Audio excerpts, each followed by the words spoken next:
खरं सांगायचं तर आजचा दिवस खरंच खूप रिलीफ देणार आहे, कारण एक बऱ्याच दिवसांनी बऱ्याच महिन्यांनी ही ट्रेड डीलची अनिश्चितता संपुष्टात आली आहे आणि ट्रेड डील जर तुम्ही बघितलं तर चांगलं ट्रेड डील झालेलं आहे असं आपण म्हणू शकतो.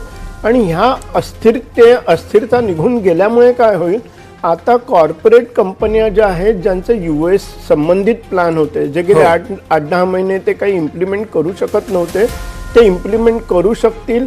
एक वातावरणामध्ये जी पॉझिटिव्हिटी हवी असते, म्हणजे EU ट्रेड डील झालं, त्याला मदर ऑफ ऑल डील्स आपण म्हटलं. आपलं बजेट एक अतिशय उत्तम प्रकारे दीर्घकालीन गुंतवणुकीसाठी बजेट अतिशय चांगलं होतं आणि आता त्यावरती ट्रेड डील झालं.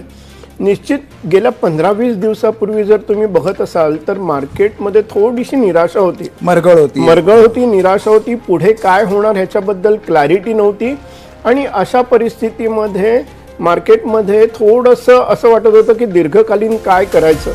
पण आता जर बघितलं तर तो गेल्या 8 दिवसामध्ये हे कम्प्लीट वातावरण चेंज होऊन पॉझिटिव्हिटी क्रिएट झालेली आहे आणि त्याचा मार्केटवरती इम्पॅक्ट कसा होईल, त्याचा आपल्या गुंतवणुकीवरती कसा इम्पॅक्ट होईल, कॉर्पोरेट अर्निंग्सवरती काय फरक पडेल, एक्सपोर्ट्स. आता बघितलं तर रुपी इमिजिएटली 1% वरती गेलाय.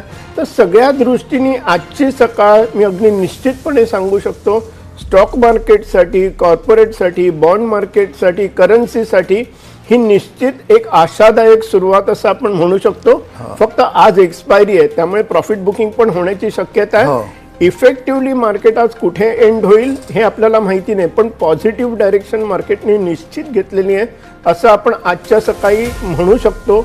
आणि happy days are here again असं जर म्हटलं तर वावगं होणार नाही. खरं आहे.